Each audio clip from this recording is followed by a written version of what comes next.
اور نہ آپریشن کے دوران، اور اگر یہ آپریشن انتظامیہ نے نہیں کیا تھا تو پھر ایک کام تو بنتا تھا نا کہ یہ لوگ جاتے اور ایف آئی آر درج کروا دیتے کہ پرنسپل نے تم سے یہ چیزیں توڑ پھوڑ کی اور ہمارا رقبہ اس کے اندر سے یہ تعمیری ملبہ اٹھا کر لے گئے، چلیے دوسرے دن کر دیتے۔ حالانکہ وہاں پہ آئے تھے یہ آپ نے دیکھا ہے، نیر اوان ایک صحافی تھا وہ، اور اس کے ساتھ یہ طاہر اقبال، یہ دونوں آئے تھے اور چند دوستوں کے ہمراہ، لیکن ان نے نہ پولیس کی طرف گئے نہ کہیں اور گئے، اور خاموشی سے گھر میں واپس چلے گئے۔ اب یہ جو ایف آئی آر کروا رہے ہیں اس کی وجہ یہ ہے کہ اس پروفیسر عصمت حیدر کی جو موجودگی ہے اس کو وجہ بنا کے کر رہے ہیں۔ اب ان کی موجودگی کیوں ہے؟ جب ہم نے مزید کالج کی انتظامیہ سے پوچھا تو انہوں نے بتایا کہ 31 مئی کو چوڑا چوکی کے انچارج نے اور بعد میں ڈی ایس پی پن دارن خان نے پرنسپل کو فون کر کے بتایا کہ ہمیں لیبر کم مل رہی ہے، ہم اس کا آپریشن کلین اپ کرنا چاہتے ہیں، یہاں سے غیر قانونی ملبہ اٹھانا چاہتے ہیں، آپ کائنڈلی کالج کے درجہ چہارم کے ملازم اور اگر کچھ لیبر مل سکتی ہے اور تو وہ لے کے وہاں پہ پہنچیں۔ تو پرنسپل نے یہ عصمت حیدر کے ذمہ لگایا جنہوں نے یہ ارینج کر دیا اور خود بھی وہاں پہ موجود تھے۔ تو ناظرین، بہرحال یہ وقت گزر گیا، انہیں اس کے قریباً 2.5 مہینے بعد یہ ایف آئی آر درج کروائی۔ اس کی بہت سی وجوہات ہیں، کیونکہ محکمہ مال کی طرف سے بھی کچھ کاروائیاں انہوں نے مکمل کروانی تھی جو کہ محکمہ مال نے کمال دلیری سے اور انتہائی لاقانونیت سے مکمل کی۔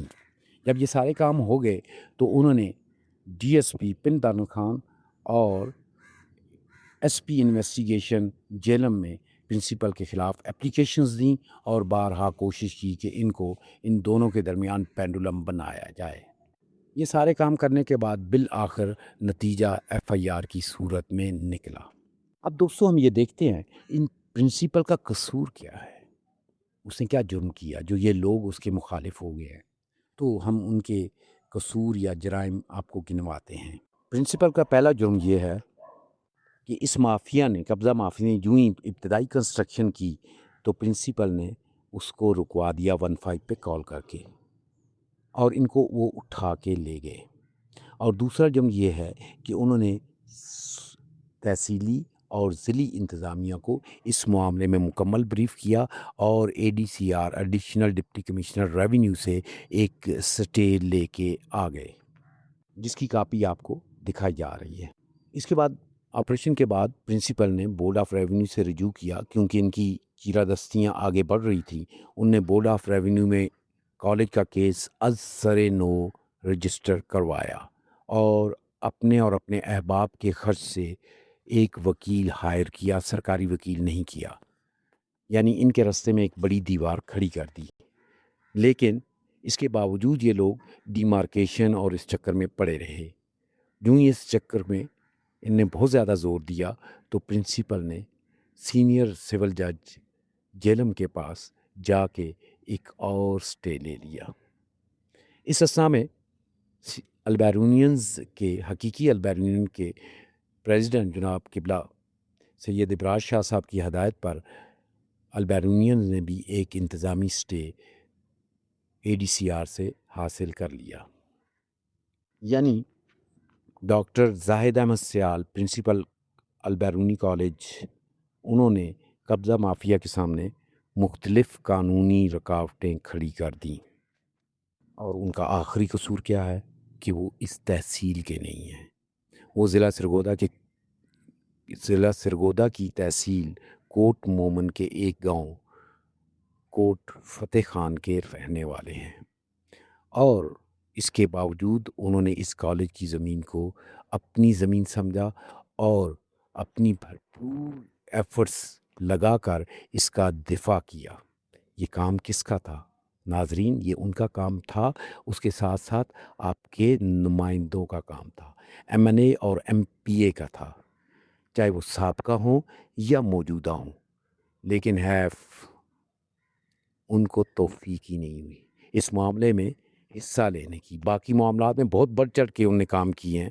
اپنی ذاتی کام کے لیے انہوں نے آخری جو سفارشیں ہیں وہ بھی لگا دیں، لیکن اس علاقے کی اس تعلیمی درسگاہ کے لیے، بچوں کے مستقبل کے لیے انہوں نے پلٹ کر بھی نہیں پوچھا، اور فون پہ فون کریں تو فون نہیں اٹھاتے. بالخصوص ہمارے نوابزادگان. تو ان جرائم کے بعد جب وہ نہیں مانے تو اس کا نتیجہ ان نے پھر آخر پہ یہی نکالا کہ ان کے خلاف ایف آئی آر درج کی جائے، اور یہ ایف آئی آر سر بسر جھوٹ پر مبنی ہے. ہماری درخواست ہے اعلیٰ حکام سے، سیکٹری ایجوکیشن ہائر ایجوکیشن سے، وزیر تعلیم پنجاب سے، اور محترمہ مریم نواز وزیر اعلیٰ پنجاب سے کہ اس کیس میں ذاتی دلچسپی لیں اور ان کی تحقیق کر کے ان کی ایف آئی آر کو خارج کریں، اور اس کا اندراج کرنے اور کروانے والے دونوں کے خلاف قانونی کارروائی کی جائے.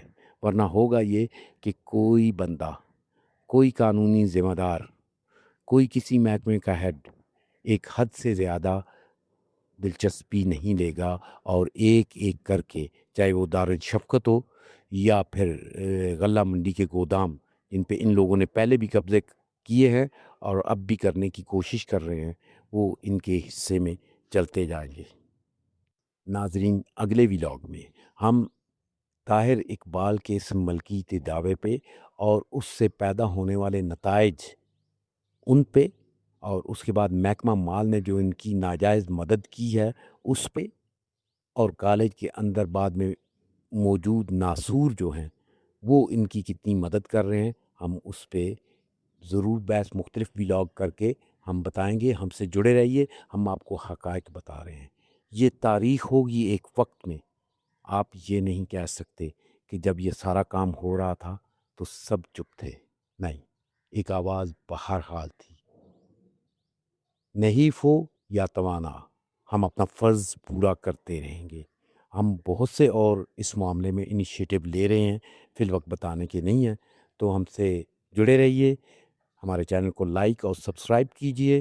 ہم آپ کی اس پراپرٹی کی حفاظت کے لیے آواز اٹھاتے رہیں گے. اللہ حافظ.